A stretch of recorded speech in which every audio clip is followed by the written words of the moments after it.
So today I'm going to talk about Moses and time during the Egypt and the 400 years and everything that's going on today and how it compares to exactly what's going on today and why the reason why the Hebrews and the Jews were supposed to leave after the 400 years and when Moses came and said, "Let my people go, I am has sent you," and everything that has to do with that. So during the times of Egypt, that's 3600 BC. Back in the day, Moses was born into the family. And then later, after seeing that, that the Pharaoh was killing the Hebrew children to keep the next heir from coming and freeing his people, goes on a rampage. Eventually, he escapes, meets a what's it called, a gypsy wife, and then comes back, and then eventually, before that, he sees after walking through the mountains and a cave, and he sees a little bush on fire, and in the movie you ever seen Moses, Gods and King? He sees a child, and he asks him, I thought you were a general. And he tells him that he's a general, and he is. And essentially he goes and tells him like you should come see your people, and he tell him I am has sent you, and then eventually goes back to Egypt where he finally speaks to the Pharaoh, which is essentially Ramesses, his brother, and he has to pretty much, liberate, let my people go. And that's when the 10 plagues happen. The last one being the firstborns. So the whole thing, from the locusts, the boils, the fire, everything, from the blood and turning the river, turning the blood, um, all has to do with the fact that the plagues, including the last one being the firstborns, was a sign that it was a time of change. You know, it was a time of change. And that time of change was the fact that the Hebrew people, the Jewish people, were supposed to be free, because the Pharaoh was no longer paying the Hebrew God. Sehai Elohim, the Lamb of God, who come to take the pain of the world. Uh, uh, you know, I am the truth, the way, the life. The Alpha and the Omega, the beginning and the end. The God of our ancestors. Of the promised land. So, instead of paying him, they were having the Hebrews and the Jews have children with other races around, and they were having offspring that was not Jewish or Hebrew anymore. And what ended up happening is when the last plague came, the firstborns, he told them to slaughter the lambs and use their blood to put in the front doorsteps. So, and then talking about the firstborns and everything. So the firstborn thing happened, and on the other side, all the ones that were taken were from the Egypt, from the Egyptian side. But the only ones saved were the Hebrew and the Jewish. Not a single Hebrew and Jewish child was taken. So then Ramesses later grabs the goes to the Red Sea, races with all the chariots, and then the Red Sea had parted in a certain area, and then it came back as a tidal wave and then destroyed all of them. Today, the same thing is going. You look at COVID, you look at everything that's going on.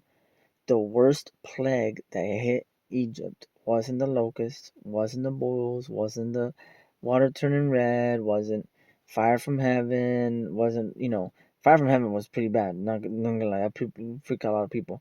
Was the firstborns, okay? I mean, the Spirit of God came upon the children and took the firstborns, and then that's it. They're dead. Not just dead, but they were, the firstborns were assigned the fact that they were taken to war against God Himself, right? And people were deadly afraid that their own children was gonna die, and because they were given offspring that shouldn't have been, and they were no longer praying the Hebrew God, the God of our ancestors, the God of the Promised Land, the Father of our Promised Land. I am. So they weren't paying Him anymore. So because of that, uh, it's a lot of fear. You think about 5,000 years ago, there's a lot of fear. Today, you think about all has happened: droughts, locusts, all that stuff. Places where like the river did turn to blood, metaphorically and biblically speaking. And then last being, you know, the firstborns. COVID. COVID happened, and people signing deals here, people signing deals there. President Trump going around signing deals with here, and there, and then you wonder why. The same plague was happening, the firstborns, and the fact that there was a transition in government power.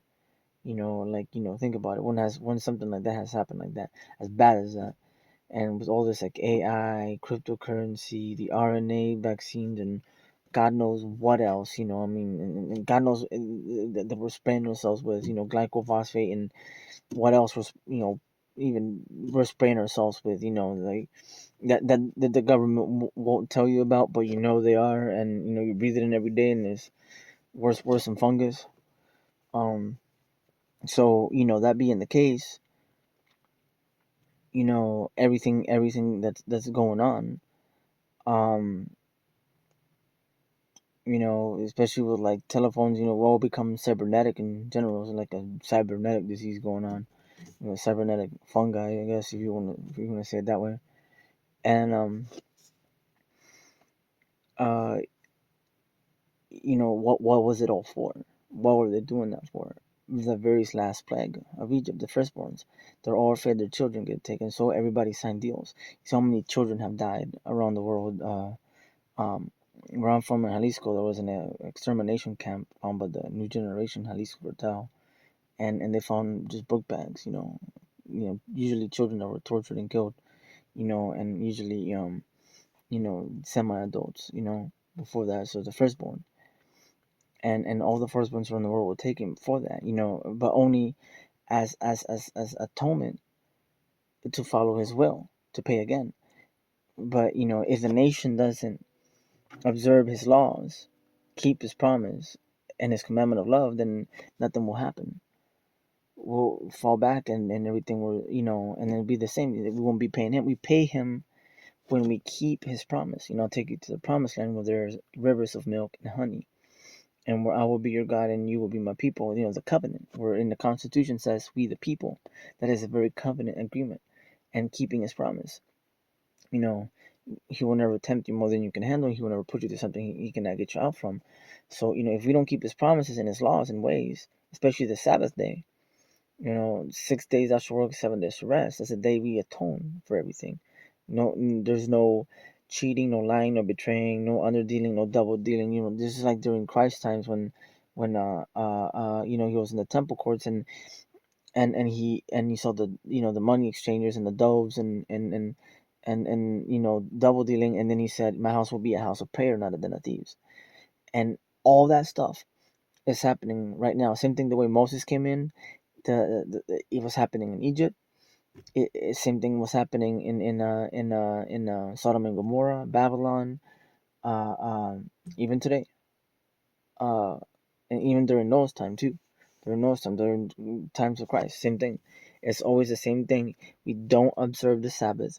It's supposed to be a day of rest where you're not supposed to work. That day of work is when you worship other gods. The first commandment is, thou shalt have no other gods before me. Second commandment, thou shalt have not worship neither images nor idols, neither heaven and earth. It's a day of rest when we walk with Him and repent and atone, not work, not be with other gods. And Egypt was not doing that. They were not atoning. They were allowing the Hebrews to worship their God.